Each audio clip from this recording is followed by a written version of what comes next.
আপনার target audience তাই তো হওয়া উচিত। আপনার যেগুলো ধরেন লোক, সেগুলো তো আসেই। আপনার তো জনসমাগম বাড়াতে হবে যদি নির্বাচনে জিততে চান, তাই না?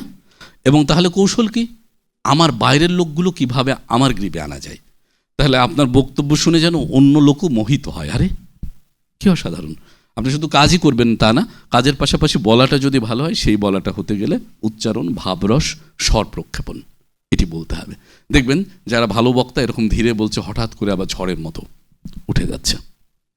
সংগ্রামী ভাই ও বন্ধুরা, আজ অনেক বৃষ্টি উপেক্ষা করে আপনারা যারা এখানে উপস্থিত হয়েছেন, আপনাদের সকলকে আমার পক্ষ থেকে সংগ্রামী সালাম ও শুভেচ্ছা। বক্তব্য দীর্ঘায়িত করব না, খুব সংক্ষেপে বলতে চাই, আমাদের ঘুরে দাঁড়াতে হবে, আমাদের মেরুদণ্ডে দাঁড়াতে হবে। অনেক হয়েছে দীর্ঘ বছর, আর সহ্য করা হবে না। এরপরে আপনারা প্রত্যেকটি কর্মী এতটা বলিষ্ঠ হয়ে দাঁড়াবেন, এক একটি দুর্গ, এক একটি সংগ্রাম, এক একটি মহামানব। কাউকে আর উপেক্ষা করার প্রয়োজন নেই, কাউকে গণনা করার প্রয়োজন নেই। আমরা ঐক্যবদ্ধ থাকলে আমাদের জয় হবেই ইনশাআল্লাহ। শুরু করছিলাম কোত্থেকে খেয়াল করেন, খুব শান্ত। সংগ্রামী ভাই ও বন্ধুরা, আপনাদের সবাইকে শুভেচ্ছা। খুব শান্ত। আবার উঠে গেলাম, আবার প্রয়োজনে আবার নামবো, আবার উঠবো। এই স্বর প্রক্ষেপণের কাজটি না করতে পারলে কোনো মাধ্যমের ভালো বক্তা হওয়া সম্ভব না।